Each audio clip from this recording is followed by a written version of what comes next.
ನೋಡಿ ವೀಕ್ಷಕರೇ, ಮೊದಲನೇದಾಗಿ ಮಹಿಳಾ ಮತ್ತು ಮಕ್ಕಳ ಕಲ್ಯಾಣ ಅಭಿವೃದ್ಧಿ ಇಲಾಖೆಯಿಂದ ಏನು ಮಾಡಿದ್ದಾರೆ, ಚಿತ್ರದುರ್ಗ ಜಿಲ್ಲೆಯ ಹಲವಾರು ಕೇಂದ್ರಗಳಲ್ಲಿ ಅಂಗನವಾಡಿ ಸಹಾಯಕಿ ಮತ್ತು ಅಂಗನವಾಡಿ ಕಾರ್ಯಕರ್ತೆ ಅಂತ ಅರ್ಜಿಯನ್ನು ಆಹ್ವಾನಿಸಿದ್ದಾರೆ. 2025ರ ನೋಟಿಫಿಕೇಶನ್ ಆಗಿದೆ. ಇದರ ಜೊತೆಗೆ ಯಾವ್ಯಾವ ಅಂಗನವಾಡಿ ಕೇಂದ್ರ ಅಂದರೆ ಮೊದಲನೇದಾಗಿ ಭರಮಸಾಗರ, ಇದಾದ ನಂತರ ಚಿತ್ರದುರ್ಗ, ಚಳ್ಳಕೆರೆ, ಹಿರಿಯೂರು, ಹೊಳಲ್ಕೆರೆ, ಹೊಸದುರ್ಗ, ಮೊಳಕಾಲ್ಮೂರು ಈ ರೀತಿಯಾಗಿ ಅಂಗನವಾಡಿ ಕೇಂದ್ರಗಳಿದ್ದಾವೆ. ಇಲ್ಲಿ ಕಾರ್ಯಕರ್ತೆ ಅಂತ ಸಪ್ರೇಟ್ ಹುದ್ದೆಗಳು ಇದಾವೆ. ಅದರ ಜೊತೆಗೆ ಅಂಗನವಾಡಿ ಸಹಾಯಕಿ ಅಂತ ಹುದ್ದೆಗಳು ಕೂಡ ಸಪ್ರೇಟ್ ಇದ್ದಾವೆ.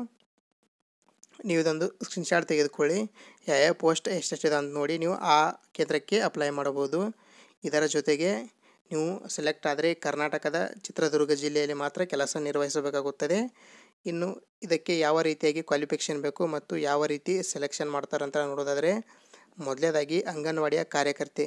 ಇಲ್ಲಿ ಅಂಗನವಾಡಿಯ ಕಾರ್ಯಕರ್ತೆಯವರಿಗೆ ಕನಿಷ್ಠ PUC ಪಾಸ್ ಆಗಿರಬೇಕು. ಇದರ ಜೊತೆಗೆ ಏನು ಮಾಡಬೇಕಂದ್ರೆ SSLCಯಲ್ಲಿ ನೀವು ಕನ್ನಡ ಭಾಷೆಯನ್ನು ಪ್ರಥಮ ಭಾಷೆ ಅಥವಾ ದ್ವಿತೀಯ ಭಾಷೆಯನ್ನಾಗಿ ಅಭ್ಯಾಸ ಮಾಡಿರಬೇಕು. ಈ ರೀತಿಯಾಗಿ ನೀವು ಅಂಗನವಾಡಿ ಕಾರ್ಯಕರ್ತೆಗೆ PUC ಮುಗಿದ್ರೆ 100% ಅಪ್ಲಿಕೇಶನ್ ಹಾಕಿರಿ. 80 ಅಬೋವ್ ಪರ್ಸೆಂಟೇಜ್ ಇದ್ದಾರೋ ಅಪ್ಲೈ ಮಾಡಿರಿ, 100% ನಿಮ್ಮದು ಸೆಲೆಕ್ಟ್ ಆಗ್ತೈತಿ. ಇದಾದ ನಂತರ ಅಂಗನವಾಡಿಯ ಸಹಾಯಕ ಅಂತ SSLC ಮೇಲೆ ಇದೆ.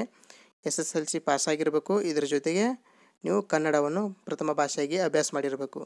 ಯಾವ ರೀತಿ ಸೆಲೆಕ್ಷನ್ ಮಾಡ್ತಾರಂತ ನೋಡೋದಾದರೆ, ಇಲ್ಲಿ ಏನು ಮಾಡ್ತಾರಂದರೆ ಅಭ್ಯರ್ಥಿಗಳಿಗೆ ನಿಗದಿಪಡಿಸಿದ ವಿದ್ಯಾರ್ಥಿ ಅನುಗುಣವಾಗಿ ಮತ್ತು 10 ಮಾರ್ಕ್ಸ್ಗಳಿಗೆ ಬೋನಸ್ ಅಂಕಗಳನ್ನು ನೀಡ್ತಾರೆ.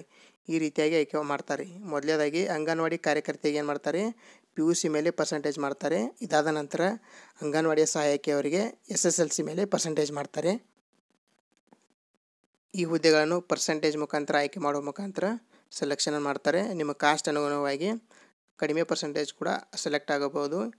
ಈ ಹುದ್ದೆಗೆ ಅರ್ಜಿ ಸಲ್ಲಿಸಲು ಯಾವುದೇ ರೀತಿಯ ಅರ್ಜಿ ಶುಲ್ಕ ಇರುವುದಿಲ್ಲ. ಹಾಗಾಗಿ ಎಲ್ಲ ಮಹಿಳಾ ಅಭ್ಯರ್ಥಿಗಳು ಅಪ್ಲೈ ಮಾಡಬೇಕಾಗಿ ವಿನಂತಿ.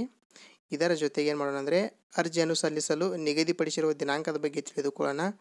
ಮೊದಲನೇದಾಗಿ ಅರ್ಜಿ ಸಲ್ಲಿಸಲು ಪ್ರಾರಂಭ ದಿನಾಂಕ ನೋಡಿದರೆ ಆಗಸ್ಟ್ 8, 2025. ಈಗಾಗಲೇ ಅಪ್ಲಿಕೇಶನ್ ಸ್ಟಾರ್ಟ್ ಆಗಿದೆ. ಎಂಡ್ ಹಾಗೂ ಕೊನೆಯ ದಿನಾಂಕ ನೋಡೋದಾದರೆ ಸೆಪ್ಟೆಂಬರ್ 5, 2025. ಈ ಅಪ್ಲಿಕೇಶನ್ ಹಾಕಲು ಲಿಂಕನ್ನು ಡಿಸ್ಕ್ರಿಪ್ಷನಲ್ಲಿ ಕೊಟ್ಟಿರ್ತೀನಿ. ಆ ಲಿಂಕ್ ಮೇಲೆ ಕ್ಲಿಕ್ ಮಾಡಿದ ನಂತರ ಡೈರೆಕ್ಟ್ ವೆಬ್ಸೈಟ್ ಓಪನ್ ಆಗ್ತೈತಿ. ಆ ವೆಬ್ಸೈಟ್ ಮುಖಾಂತರ ಅರ್ಜಿಯನ್ನು ಆನ್ಲೈನಲ್ಲಿ ಸಲ್ಲಿಸಿ. ನೀವು ಹಿಂದಿನ ವಿಡಿಯೋದಲ್ಲಿ ಹಲವಾರು ಬಾಗಿ ಅಂಗನವಾಡಿಯ ಕಾರ್ಯಕರ್ತೆ ಮತ್ತು ಸಹಾಯಕಿಯ ಬಗ್ಗೆ ತಿಳಿಸಿಕೊಟ್ಟಿದ್ದೇವೆ. ಅಲ್ಲಿ ಬಹಳ ಜನ ಕಮೆಂಟ್ ಮಾಡ್ತಾಯಿದ್ರಿ, ಈ ಹುದ್ದೆಯನ್ನು ಎಕ್ಸಾಮ್ ಮಾಡ್ತಾರಂತ. ಯಾವುದೇ ಕಾರಣಕ್ಕೂ ಎಕ್ಸಾಮ್ ಮಾಡಲ್ಲ. ಮೆರಿಟ್ ಲಿಸ್ಟ್ ಮತ್ತು ಬೋನಸ್ ಅಂಕಗಳ ಮುಖಾಂತರ ಸೆಲೆಕ್ಷನ್ ಮಾಡ್ತಾರೆ. ಇದೇ ರೀತಿ ಉಪಯುಕ್ತ ಮಾಹಿತಿಗಾಗಿ ಏನು ಮಾಡಿರಿ, ನಮ್ಮ ಯೂಟ್ಯೂಬ್ ಚಾನಲನ್ನು ಸಬ್ಸ್ಕ್ರೈಬ್ ಮಾಡಿ. ಇದರ ಜೊತೆಗೆ ನಿಮ್ಮ ಸ್ನೇಹಿತರಿಗೆ ಕೂಡ ಶೇರ್ ಮಾಡಿ. ಧನ್ಯವಾದಗಳು.